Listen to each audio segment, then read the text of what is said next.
الحمد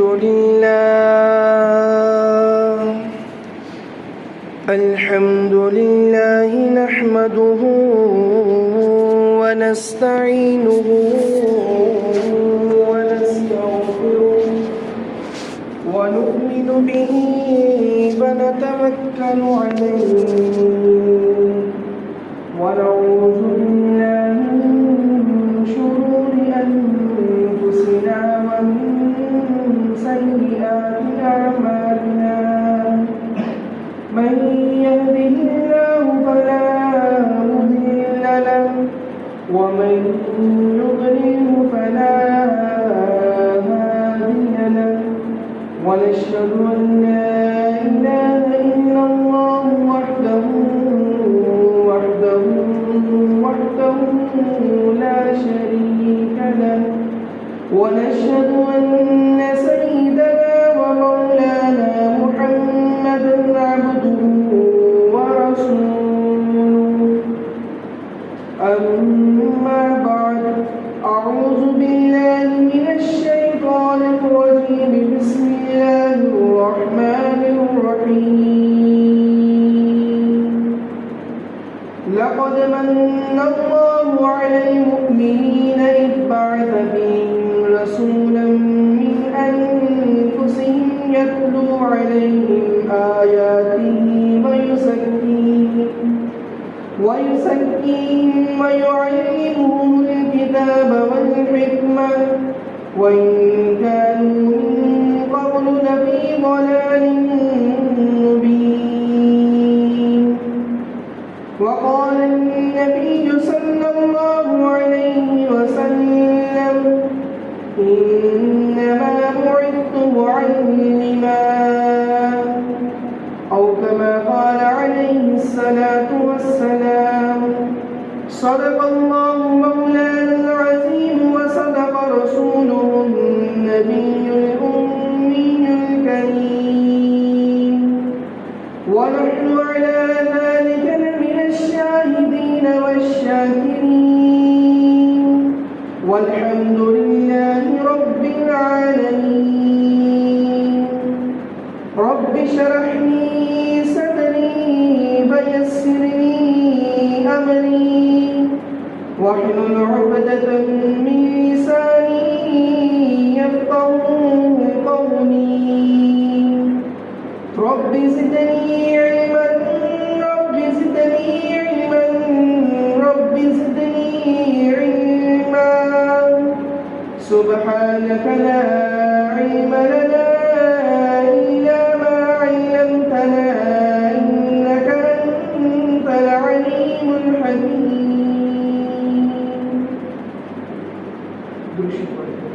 اللهم صل على محمد وعلى آل محمد كما صليت على إبراهيم وعلى آل إبراهيم إنك حميد مجيد اللهم بارك على محمد وعلى آل محمد كما باركت على إبراهيم وعلى آل إبراهيم إنك حميد مجيد